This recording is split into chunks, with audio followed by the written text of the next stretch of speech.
Channel को subscribe करें और घंटी वाले बटन। श्री विभूषित परमाराध्य संसद गुरु महाराज के पावन श्री चरणों में कोटि सा नमन। परम आदरणीय गुरुजन, धर्म प्रेमी सज्जनों, माताओं तथा बहनों, सबों को मेरा कोटि कोटि सा नमन। एक बार की बात है, एक राजा का बेटा राजकुमार जंगल शिकार खेलने गया। वहाँ पर एक संत का आश्रम था, ऋषि का। तो भटकते भटकते उसी आश्रम पर पहुँच गया। ऋषि ने पूछा राजकुमार से कि तुम अपना परिचय दो, तुम कहाँ से आए हो, क्या नाम है। राजकुमार ने कहा, महाराज मेरा नाम से क्या मतलब, मेरा परिचय यही है कि मैं राजा निर्मोही का बेटा हूँ। मेरे पिता का नाम निर्मोही राजा है। तो ऋषि को बड़ा आश्चर्य हुआ कि भाई राजा और निर्मोही ये कैसे हो सकता है। जो राजपाट का काम करे, घर गृहस्थी में रहे, उसे तो मोह ग्रसित रहते हैं। मोह सकल व्याधिन कर मोला, तेहते उपजई बहु विधि सुला। मोह न अंध किन कही कही, को जग काम न चावन जई। तात तीन अति प्रबल खल, काम क्रोध और लोभ। मुनि विज्ञान धाम मह छिन्न मह करई क्षोभ। ये मोह तो बड़ा प्रबल शत्रु है जो सबों को वश में कर रखा है, और मोह के वशीभूत होकर के लोग दुख के दलदल में पड़े रहते हैं। और तुम्हारा ये राजा और निर्मोही, ये बात समझ में नहीं आती। राजकुमार ने कहा, तुम प्रैक्टिकल करके देखो, प्रमाण लेकर के देखो और पता चल जाएगा। तो ऋषि ने कहा, ठीक है, तुम मेरी कुटिया पर वास करो और तब तक मैं परीक्षा लेकर आता हूँ। और चल पड़े। जाते जाते राज दरबार पहुँचा और सबसे पहले राजकुमारी, जो उनकी राजकुमार की पत्नी थी, उनके पास पहुँचा। कहते, देवी तुम्हारे माथे पर विपत्ति का पहाड़ टूट चुका है, टूट गया है, क्योंकि तुम्हारा जो राजकुमार है अब वो इस दुनिया में नहीं रहा, वो गुजर चुका है। इसलिए तुम अपना ये श्रृंगार, जो 16 श्रृंगार है, इसे तो उजाड़ दो, ये मांग का सिंदूर धो लो। आज से तुम विधवा जीवन जीने की तैयारी कर लो, क्योंकि तुम्हारा राजकुमार अब इस दुनिया में नहीं रहा। तो उनकी रानी मुस्कुराने लगी। कहते, ऋषिवर ये तो मैं पहले जानती थी कि ये शरीर में धारण करने वाला आत्मा ये शरीर रूपी धर्मशाला को कब छोड़ दे, ये तो किसी के पास कोई डेट तिथि फिक्स नहीं है। जो आते हैं वो चले जाते हैं। धरा का प्रमाण यही तुलसी, जो फरा सो झरा, जो बरा सो बोताना। जातस्य ही ध्रुवम मृत्यु, ध्रुवम जन्म मृतस्य च। भगवान कृष्ण तो पहले बोल दिए हैं कि जन्मे हुए की मृत्यु निश्चित है, पर डेट फिक्स नहीं की है। कबीर गर्व न कीजिए, काल गहे कितकेश। क्या जानो कब मारियो, क्या घर क्या परदेश। काल ने कभी फ़ोन कॉल नहीं करता है कि मैं आ रहा हूँ, कोई मिस कॉल नहीं करता, कोई मैसेज व्हाट्सअप फेसबुक पर कोई संदेशा नहीं देता है, डायरेक्ट आ जाता है। कुशल कुशल कहते हैं, पर ये जरा मृत्यु नहीं मिटा है तो कुशल नहीं है। तो ये शरीर रूपी धर्मशाला छोड़ करके हमारे पति चले गए, तो इसमें रोने धोने की क्या बात है। एक दिन मैं भी जाऊंगी, फिर से मिलन हो जाएगी। और हमने तो उस पति को अपना पति माना है जिसको पति मानने के बाद कभी विधवा ही नहीं होना होता है। अरे ऐसे वर को क्या वरों, जो जन्मे और मरी जाए। वर तो मरियो गोविंद जी, हमारो चुरलू अमर हो जाए। हमने तो कभी संसारिक शरीर वाले को पति माने ही नहीं, तो मेरा पति कहाँ से चला गया, मैं विधवा कैसे हो गई। मेरा पति तो वो है जिसे प्राप्त करने के बाद नारी, हम जीवात्मा सदैव सुहागिन रहती है, उससे कभी बिछड़न नहीं होता है। पर शर्त यह कि जल्दी मिलन नहीं होता है। पर एक बार जो मिल गया तो मिल गया। न पल बिछड़े पिया हमसे, न हम बिछड़े प्यारे से। उन्हीं से नेह लागी है, हमन को बेकरारी क्या। एक बार नेह लग गया तो तार कभी नहीं टूटता है। ये बाबा जो है रुपेश बाबा, तो इनका आग्रह कि भागवत, अब ये तो नदी है, किधर बह जाए कहना मुश्किल है। एक बार देखिए, भगवान कृष्ण माखन लीला करने के क्रम में एक बार इतने नटखट हो गए कि मैया के मटके को फोड़ दिए। तो मैया को बड़ी गुस्सा आई, और गुस्सा इस बात की नहीं कि इन्होंने मटके फोड़ दिए, गुस्सा इस बात की थी कि उनके ददिया सास के ज़माने के घी पिलाए कारे कारे मटके थे। तो मैया ने उठाई साँटी कि आज मैं छोड़ने वाली नहीं। तो भगवान भाग खड़े होते हैं। ये तो लीला है, क्योंकि करालम महाकाल कालम कृपालम, जो कालों के भी काल है, जो महाकाल है, तो अकाल मृत्यु वो मरे जो काम करे चंडाल का, काल हमारा क्या करे, हम हैं भक्त महाकाल। तो कालों के भी काले पर लीला के क्रम में भगवान भागने लगे। तो मैया ने लाख दौड़ी पकड़ में नहीं आए भगवान। बाद में भाव देते हैं कि अहमता ममता की जो ये द्वैत भाव है, इस कारण कोई भक्त भगवान जीव परमात्मा को प्राप्त नहीं कर पाते हैं, वो गहन विषय है। बाद में यशोदा मैया ने भगवान को पकड़ लिए, और गुस्सा इतनी की तमतमाते हुए अब कौन सी सज़ा दिया जाए ताकि फिर ये काम न करे। तो यशोदा मैया ने सोचती है कि बहुत नटखट कर रहा है, तो चलो इसके हाथ पैर को ही बांध दो। तो जो रेशमी रस्सी उसे दिखाई दिया, उससे झटपट मैया ने भगवान को बांध दिए। उधर में रस्सी दामोदर, और इस तरह से बांध करके मैया तो चली गई, पर भगवान खूब रोए। रोए क्या है, तो लीला थी। बड़ी देर के बाद जब देखा कि सुनवाई हाई कोर्ट सुप्रीम कोर्ट में नहीं हो रही है, तब क्या करते हैं, तो आगे की लीला को बढ़ाते हुए भगवान चलने लगे घुटने के बल, और उस उखल को घसीटने लगे। तो घसीटते घसीटते आगे बढ़ गए। तो बढ़ते बढ़ते एक गाछ के बीच में प्रवेश किए, और बड़ी जोर से खींचा। तो खुद तो निकल गए, लेकिन ये उखल अटक गया। यही बात है, हम संसार से निकल तो जाते हैं, लेकिन मोह की रस्सी को तोड़ नहीं पाते हैं। गुरु महाराज प्रवचन में कहते थे, एक पहलवान को जेल हुआ, तो उनको एक चेन दिया हाथ में, सोने की जंजीर, बोला इसको तोड़ सकते हो? बोला ये तो मेरे दाएं बाएं की खेल है, ऐसे खींचा टूट गया। बोला भाई जब तुम इतने बलवान हो तो जेल को तोड़ के निकल जाओ। उन्होंने कहा मैं जेल को तोड़ सकता हूँ, लेकिन मोह को नहीं तोड़ सकता हूँ। यदि मैं जेल से बाहर गया तो हमारे पूरे परिवार को जेल में डाल देगा, और हमें परिवार से मोह है। तो रस्सी भगवान ने खींचना प्रारंभ किया, उखल तो फंसा हुआ है, भगवान निकल गए पर रस्सी उधर ही रह गया। तो भगवान है तो मोह की रस्सी को तोड़ना कौन सी बड़ी बात है। पर ये रस्सी वो नहीं है जो हम सोच रहे हैं, मोह की रस्सी नहीं है। भगवान खींचते गए, परंतु उसी समय चमत्कार होता है कि रस्सी नहीं टूटी, और विशाल यमलार्जुन वृक्ष हाहाते हुए झकझोरते हुए धड़ाम से गिरा। भयंकर आवाज में पूरे ब्रजमंडल गुंजायमान हो गया, सारा सन्नाटा छा गया चारों तरफ। और उसी वृक्ष के जड़ से 2 दिव्य पुरुष प्रकट हुए, जिसका नाम था नल कुबेर, वित्त मंत्री निर्मला सीतारमण। तो देवताओं के जो वित्त मंत्री है कोषाध्यक्ष, उसी का बेटा था। और जो धन का ही मालिक है, उसका बेटा तो कितना अकड़ होगा। अहंकार अति दुखद डमरवा, दम्भ कपट मद मान नहरवा। अहंकार एक घटिया रोग है, जल्दी लोगों को झुकने नहीं देता है। पर गुरु महाराज कहते हैं, अति दीन हो के जिसने सत्संग सुमति ली, अपने को सोई में ही गुरु शरण में कर ले। तो नलकुंवर का बेटा था, श्रापित थे संत देवर्षि नारद जी के द्वारा, इसीलिए आज जड़ बन के बैठा था। तो भगवान से भक्ति का वरदान लेकर के पुनः वो गमन किए अपने लोगों को। और यहाँ पर लीला के प्रसंग में मैं कहना क्या चाह रहा हूँ कि प्रश्न होता है कि भगवान ने जब रस्सी को खींचा, मैया ने तो कोमल कोमल रस्सी से अपने लल्ला को बांधी होगी, तो टूटना वृक्ष को चाहिए कि रस्सी को? रस्सी टूटना चाहिए ना, लेकिन टूटा कौन? तो विशाल वृक्ष जो बरसों से जड़ जमाए बैठा था। कहते हैं संत लोग कि रस्सी ऐसी वैसी रस्सी नहीं, भक्त और भगवान के बीच ये प्रेम की रस्सी है। ये रस्सी एक बार यदि बंध गया, जुड़ गया तार, तो वो तो कभी टूटते नहीं है। तो न पल बिछड़े पिया हमसे, न हम बिछड़े प्यारे से, उन्हीं से नेह लागी है हमन को बेकरारे क्या। तो यहाँ मैं प्रसंग कह रहा था को राजकुमारी कहती है, हम तो उस पिया से मिले हुए हैं जिससे कभी बिछड़न ही नहीं होता है। इसलिए ऋषिवर हमें क्या रोना धोना है।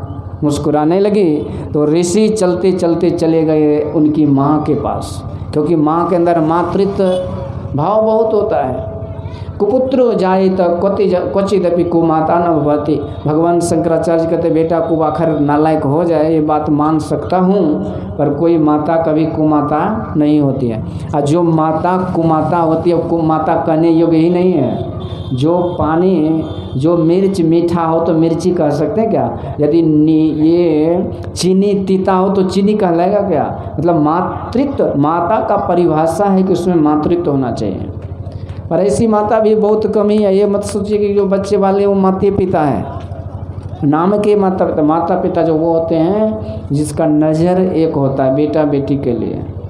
शरीर में सब तरह के अंग प्रत्यंग हमारे शरीर में अच्छे खराब सब के लिए हमारा समान ममता है। इसी तरह जो माता होती है उसके लिए सब संतान उनकी नज़रों में समान होना चाहिए।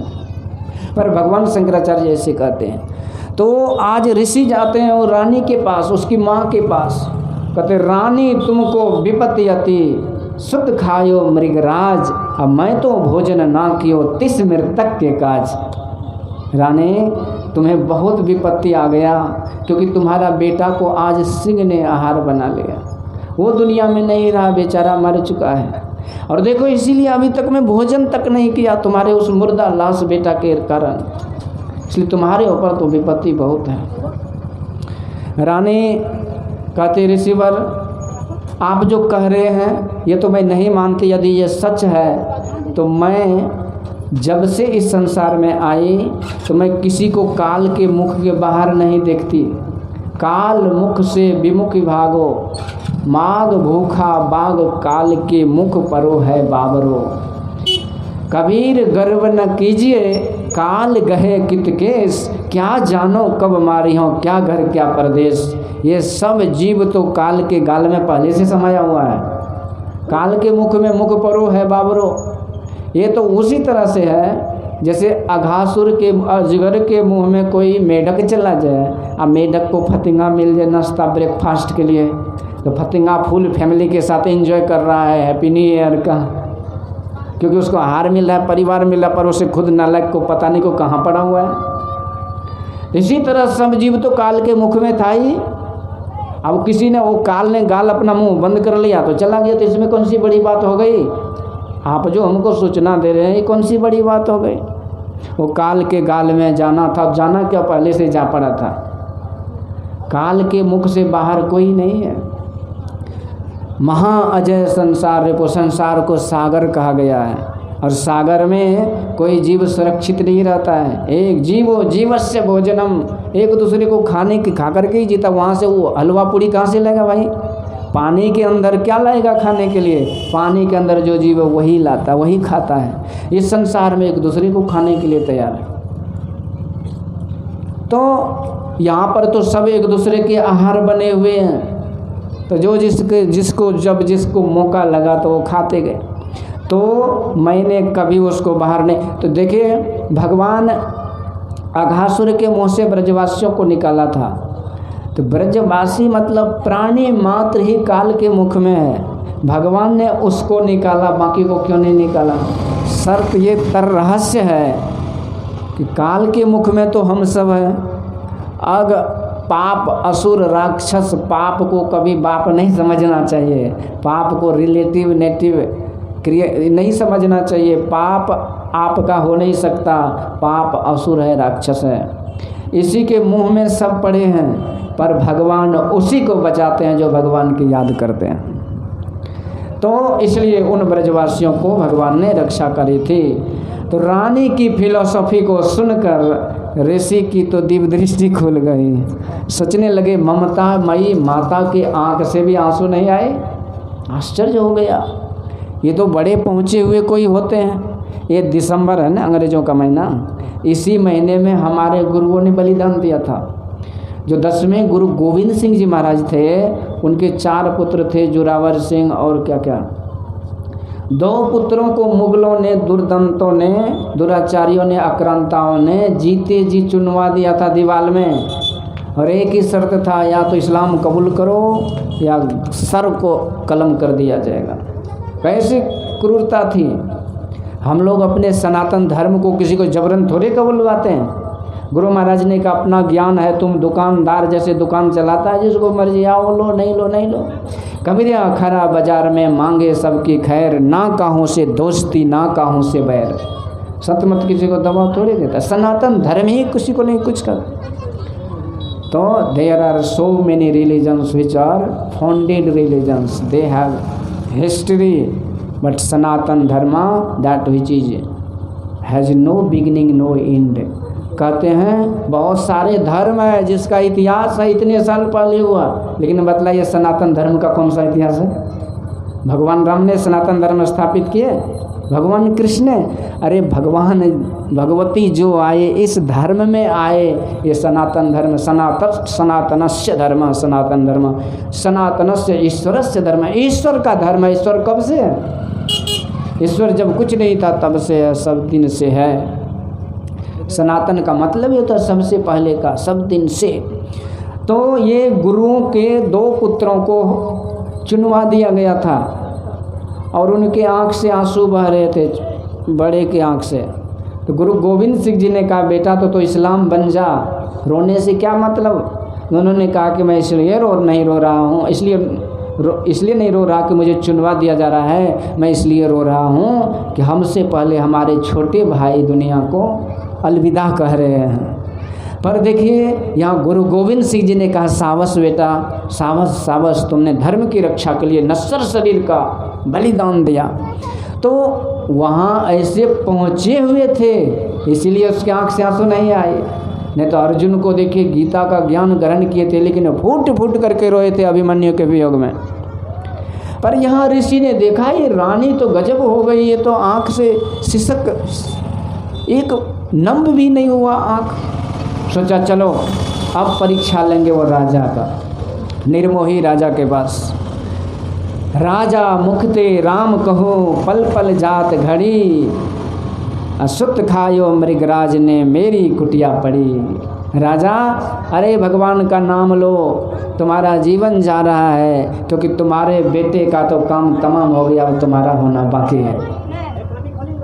राजा ने लगे हाथ जवाब दिया, तपिया तप क्यों छोड़ियो, यहाँ पलक नहीं शोक, बासा जगत सराय का सभी मुसाफिर लोग। अरे तपस्वी, यदि दुनिया सब मुसाफिर खाना है, आना है और जाना है, तो इसमें कौन सी नई बात है कि आपने तपस्या का अनमोल समय जो जीवन का तप में बीतना चाहिए उसे छोड़कर समय बर्बाद करने के लिए हमारे पास आ गए हो।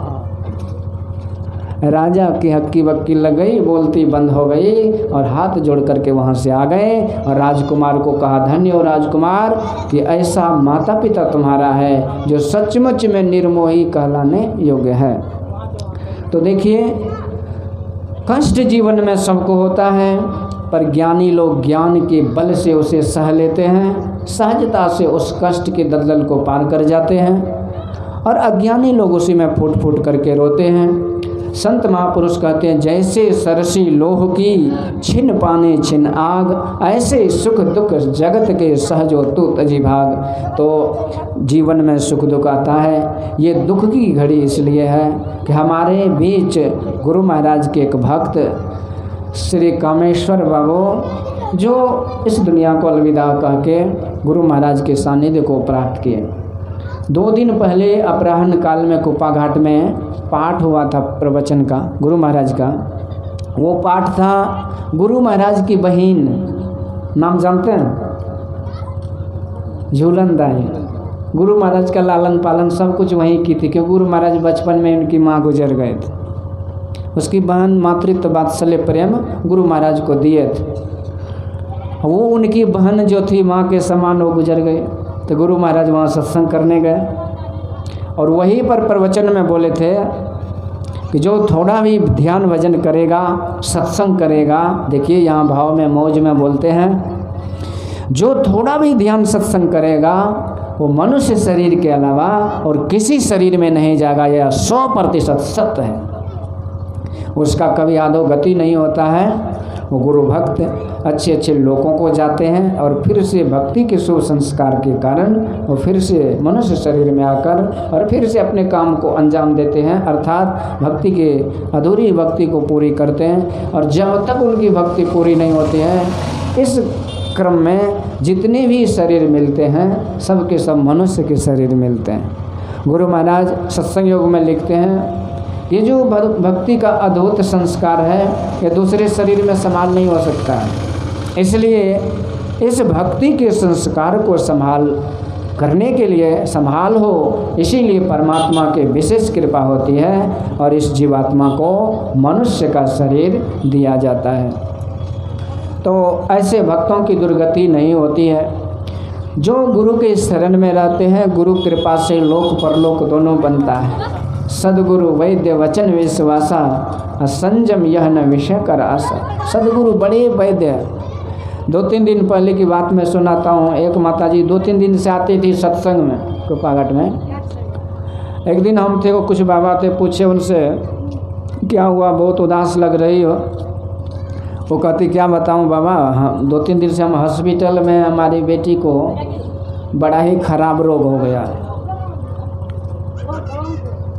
अब डॉक्टर बोल रहा है यदि ऑपरेशन होगा तो कितने ब्लीडिंग होगा, बचेगा कि नहीं, सारा डॉक्टर मीटिंग 2 दिन से कर रहा है। ट्रांसफ़र करने की बात हो रही है, पता नहीं कहाँ जाएगा, बचेगा कि नहीं, खूब रो रही। अब पता नहीं गुरु महाराज बोलवाए कि क्या। मैं बोला कि आज तो 20 दिसंबर है, गुरु महाराज के दरबार में आए हैं, जाइए गुरु निवास से फूल लेकर के दे दीजिएगा, प्रसाद खिला दीजिएगा, जो होगा ठीक ही होगा। वहाँ हॉस्पिटल गई, प्रसाद खाई, ऑपरेशन बिल्कुल सफल हो गया और झकाझक हो गई। तो गुरु तन मन आत्म रक्षक हैं, गुरु गुरु ही के नाम एकलव्य है। तो सब तरह से रक्षा करते हैं। गिरिजा संत समागम सम न लाभ कछु आन, बिनु हरि कृपा न पावई सो गावई वेद पुराण। संसार में बहुत लाभ है सत्संग से। तो ये श्राद्ध के उपलक्ष्य में ये हम लोग सत्संग में भाग ले रहे हैं। श्राद्ध श्रद्धा का प्रतीक है। ये विभ्रंश शब्द है, ये शब्द की विकृति है, मतलब कि देहाती भाषा है। श्रद्धा को ही श्राद्ध कहते हैं। तो ये श्रद्धा श्राद्ध की परंपरा, देखिए सनातन धर्म में यही विशेषता है कि हम हर काम को पूजा पाठ के साथ करते हैं और इसीलिए वो काम सफल भी होता है। There is a secret behind all success and that secret is don't do anything without doing prayer. कहते सीक्रेट यही है कि बिना भक्ति पूजा किए कोई भी कार्य को मत करो, उसमें सफलता नहीं होगी। इसलिए पूजा होती है। तो ये जैसे जन्म के दिन पूजा होता है तो उसी अनुसार से मरण के दिन पूजा, ताकि उनको लाभ मिले, उनकी अच्छी गति हो। तो हर चीज़ की शुरुआत हम पूजा से करते हैं, पर नया साल की शुरुआत पूजा से करते हैं। अरे नया साल ही नहीं तो पूजा क्या खाक करेंगे। नया साल ये नहीं है, ये विदेशियों का सुपर इम्पोजिशन है हमारे ऊपर। उन्होंने थोप दिया कि तुम्हें मनाना है तो मनाना है, क्योंकि उन्होंने गुलाम बनाया था। पर अभी हम गुलाम नहीं हैं, पर वो प्रभाव जो है ना, जैसे घोड़ा लगा दीजिए आग का तो उतना 10 हाथ दूर में उसका ताव जाता है, हीट जाता है। तो 200 साल जो गुलाम किया उसका हीट अभी 70 साल तक चल रहा है। पर हकीकत मानिए नया साल नहीं है। पर विषय में वही आऊँगा जहाँ मैं हूँ। देखिए नया साल जो होता है उसमें हर चीज़ का में नयापन होता है, पर यहाँ कौन चीज़ नया है?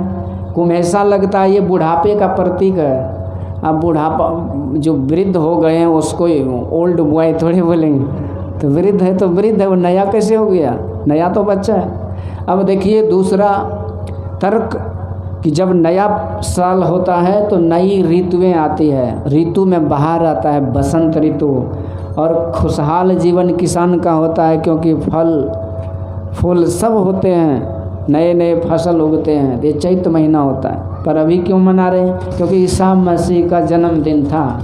यदि ईसाई लोग जो हैं वो मना रहे हैं तो मानने योग्य बात है, क्योंकि वो उसका भगवान है। पर यहाँ तो कोई ईसाई नहीं दिखते हैं, इसलिए नया साल को मनाइए। अच्छा बोलिए कभी मना लेंगे तो क्या होगा? हम लोग तो सेकुलरिज्म वाले सेकुलर हैं, कभी मना लो।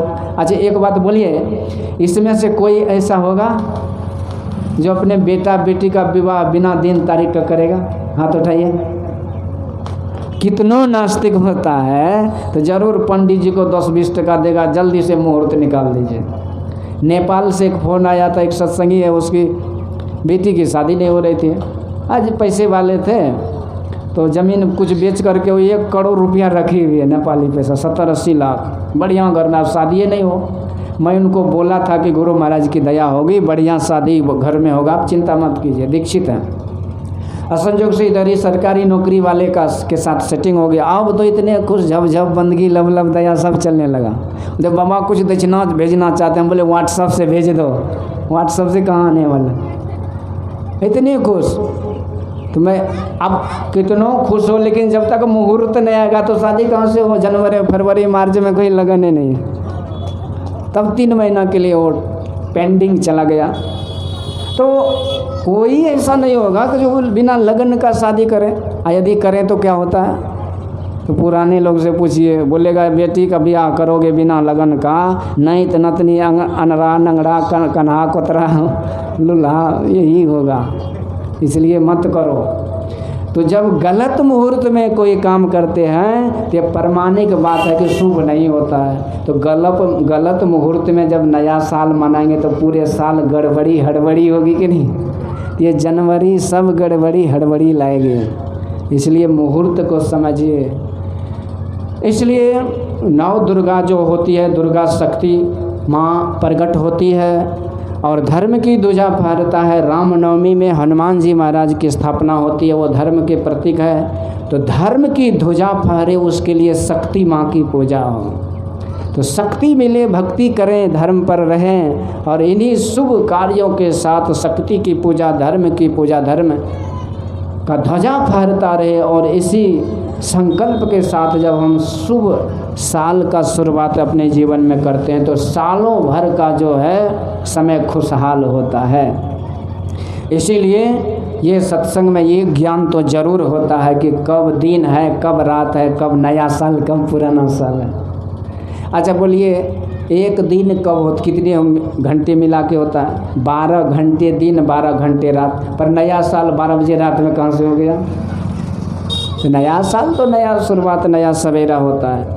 तो ये वही साल है। उसी दिन महाप्रतापी राजा विक्रमादित्य ने अखंड साम्राज्य की स्थापना की थी और उसी दिन से हम लोग विक्रमी संवत भी मनाते हैं।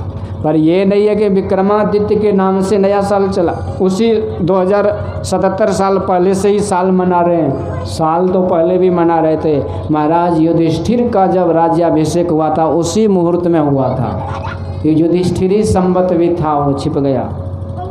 तो वो मुहूर्त, जिस मुहूर्त में विक्रमादित्य को साम्राज्य हुआ था, इसीलिए विक्रमी संवत के नाम से उसको जाना जाता है। इसलिए मैं थोड़ा सा नया साल के बारे में आप लोगों को सुनाया। तो हमारे पूर्वज जो करते आए हैं, जो पद्धति को अपनाते आए हैं, वो सनातन पद्धति है, उसके अनुसार करने से लाभ होगा। महाजनो ये न गतः स्वपंथा। तो सत्संग से बड़ा लाभ होता है। विक्रमादित्य का ही एक प्रसंग है। विक्रमादित्य का सिंहासन बहुत प्रसिद्ध है। सिंहासन बत्तीसी का नाम आप लोग सुने होंगे। 32 कहानी हैं और एक एक पुतली जो है विक्रमादित्य की महानता का बखान करती है। तो राजा भोज को लगता है उसके सामने तो मैं कुछ भी नहीं हूँ, जबकि राजा भोज बड़े धर्मात्मा थे, बड़े प्रतापी थे। कहाँ के थे? उज्जैन नगरी के राजा थे, मध्य प्रदेश। पर एक दिन की बात है, एक चरवाहा ने एक टीला पर बैठ करके बहुत न्याय की बात सुनाने लगा। तो राजा भोज को पता चला तो भेष बदल के वहाँ चरवाहे के पास गया और पूछा कि भाई तुम में कौन सी ऐसी शक्ति, जादू, चमत्कार है कि जो न्याय मैं नहीं कर सकता वो तुम कर देते हो? जल्दी बताओ भेद, नहीं तो पता जानते हो मैं साधारण नहीं, मैं राजा भोज हूँ, मैं तुम्हें कठोर दंड दे सकता हूँ। अब तो चरवाहा कांपने लगा, सरकार मुझ में कोई शक्ति नहीं है। फिर सरकार मुझे तो पता नहीं, पर जब जब मैं इस टीला पे बैठता हूँ तो अद्भुत दिव्य शक्ति मेरी बुद्धि में आ जाती है और बुद्धि में वो क्षमता आ जाती है कि मैं सत असत को दूध का दूध, पानी का पानी करने में समर्थ हो जाता हूँ। ज्योतिषों के द्वारा राजा भोज ने उस टीले की खुदाई करवाई तो शेष एक दिव्य सिंहासन निकला। उसका रिपेयरिंग मरम्मत करके अपने दरबार में स्थापित किया और शुभ मुहूर्त में पूजन पाठन करके, पूजा कर्म अनुष्ठान करके और राजा भोज अपने दिव्य सिंहासन पर बैठने के लिए गया। जैसे सिंहासन पर बैठना चाहा तो 32 मूर्तियां जीवंत थी सिंहासन में सजा हुआ। एक मूर्ति प्रकट होती, अरे राजा भोज, तुम हमारे महाराज के सिंहासन पे बैठोगे? जरा अपने आप को तो परखो कि तुम्हारे अंदर योग्यता भी है कि क्या। अरे हमारे राजा के सामने तुम क्या हो? हमारे महान थे वो विक्रमादित्य, तुम जानना चाहते हो उसकी महानता तो सुनो। और एक एक कहानी वो 32 कहानी अप्सराओं ने सुनाई। राजा भोज रोज जाते थे बैठने, उदास होकर आ जाते थे क्योंकि उनकी कहानी में जो विशेषता थी उसके सामने अपने आप को कुछ नहीं पाते थे। तो इस तरह से फिर से वो सिंहासन को वहीं पे दफना दिया गया और टीला बना दिया गया, टीला हो गया और वहीं गडेरी चरवाहा आके बैठता था और लोगों को न्याय सुनाता था।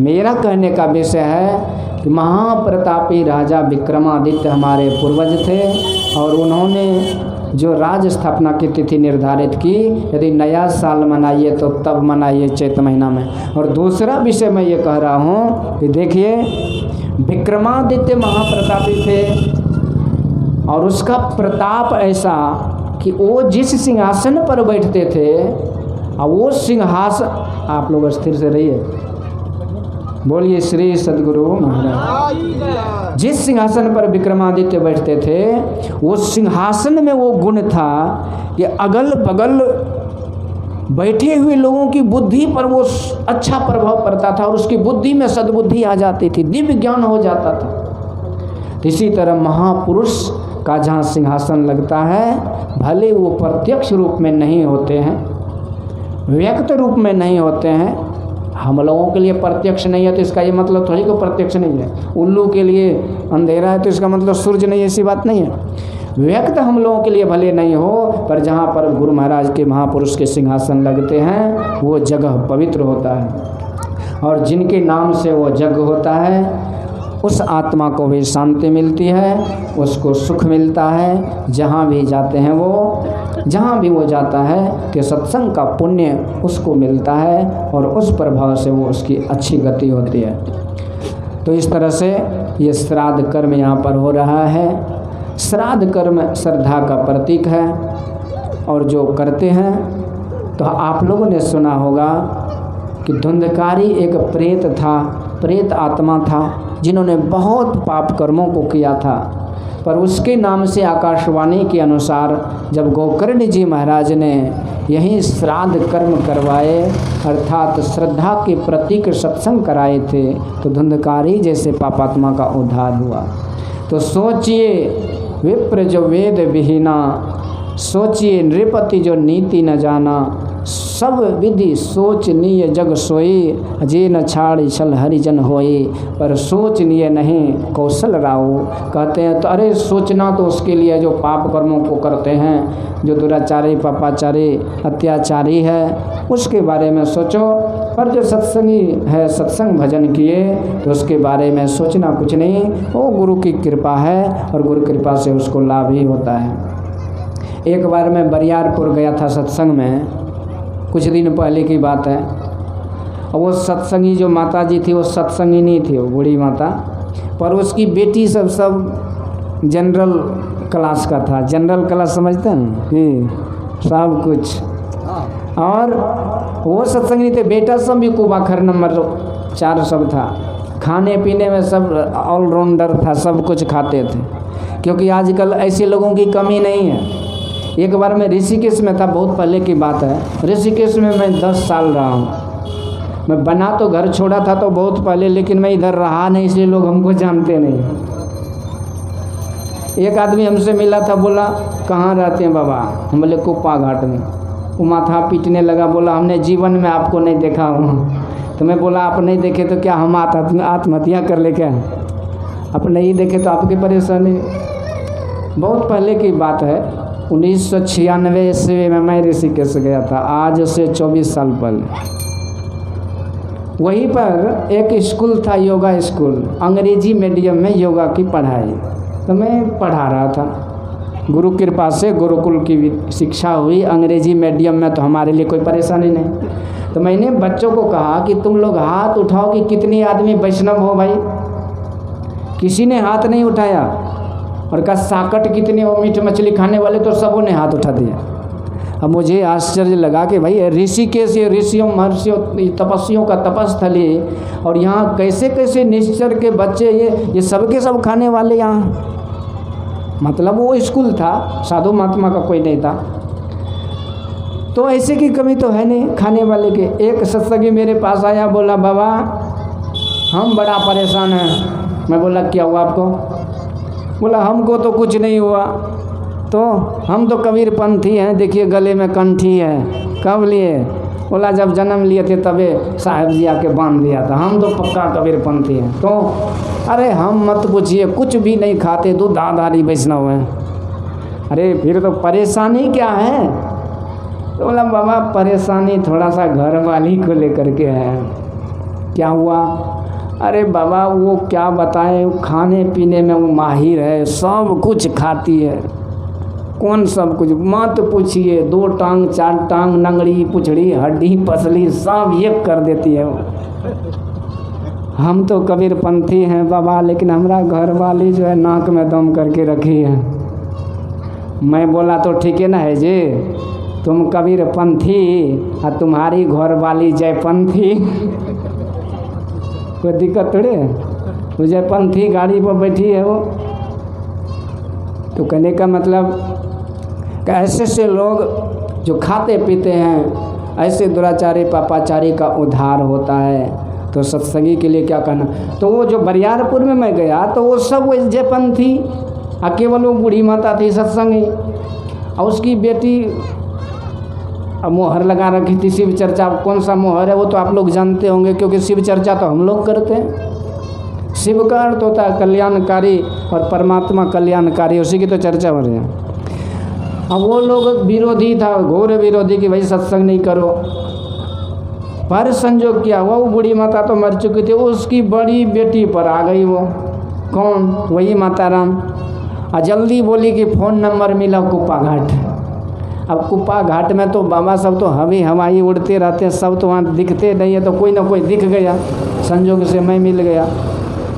वैसे हम भी हवाई है, लेकिन भाई यहाँ पर भी गाड़ी से ही आने वाला था, लेकिन मैं इसलिए नहीं आया, मैं आपको भेद बता रहा हूँ। मेरे पास भी गाड़ी घोड़ा है, पर मैं इसलिए नहीं आया कि मुझे एक फ़ोन आया था उधर से, और उधर खगड़िया तरफ से, बोला बाबा नया साल में सत्संग कराना है। तो मैं बोला सत्संग तो ठीक है, तो जाके कर देंगे, तो खर्चा क्या बैठेगा? मैं बोला खर्चा बैठता उठता नहीं है, गाड़ी है इसमें पेट्रोल लगेगा। तो सोचा 2 पहिया है, बोला कितना लगेगा सोच विचार के बोलिएगा। तो मैं बोला सोच लिए है कम से कम 1000 रुपये का तो पेट्रोल लगेगा। उसको तो दम सूख गया, बोला नहीं 2 पहिए से आइए। मैं बोला 2 पहिया चोरी हो गई, मेरे पास नहीं है। तब जो बोला मैं 1000, तो अभी तक वो फ़ोन ही नहीं आया उसका। इसीलिए मैं सोचा कि कहीं मामला गड़बड़ हो तो यहाँ भी गाड़ी बीचे में अटक जाए, इसीलिए मैं नहीं लाया। क्योंकि हम लोग सब तरह से सब जगह जाते हैं। खैर कोई बात नहीं, यहाँ जजमान बड़े भोले वाले हैं, अच्छे हैं। पर वो बूढ़ी माता वो चढ़ गई अपने बेटी पर, और उसको फ़ोन करवाई, ज़बरदस्ती फ़ोन करो कुप्पा घाट। अब संजोग से हम पकड़ा गए तो हमको बुलाए। अब वहाँ पंडित जी क्या खाक पूजा पाठ कराएगा, वही जो उसकी बेटियाँ थी वो कहती यहाँ पूजा करो, ये मंत्र पढ़ो, ऐसे करो वैसे करो, सब अपने से पूजा अपनी माँ की कर दी। और फिर जा कर के सत्संग में बैठती है और एक से एक फरमाइश करती है, ये विषय सुनाइए, वो भजन सुनाइए, सब कुछ हम सुना दिए। इसके बाद सोहर समदन गवा करके आरती करके उसके देह से भाग गई। श्री सद्गुरु। तो गुरु महाराज ऐसे समर्थवान है। अब देखिए उसको कभी जीवन में वो सत्संग उसकी बेटी जानती भी नहीं थी कि कौन चिड़िया का नाम है, पर गुरु महाराज ने अपने से उसमें वो बूढ़ी माता के माध्यम से सब कुछ करवा ली और फिर सब कुछ होने के बाद वो चले गए। तो ऐसे गुरु भक्त होते हैं जो अपने भक्ति के प्रभाव से गुरु का सत्संग भजन करवा लेते हैं। तो ये कामेश्वर बाबू बड़े पुण्यात्मा हैं। पर अभी सत्संग बाकी है, अभी रात्रिकालीन सत्संग होगा और कल भी होगा। तो आप लोगों से आग्रह है कि अधिक से अधिक संख्या में आइए और सत्संग वचनों से लाभ लीजिए। बोलिए श्री सद्गुरु महाराज।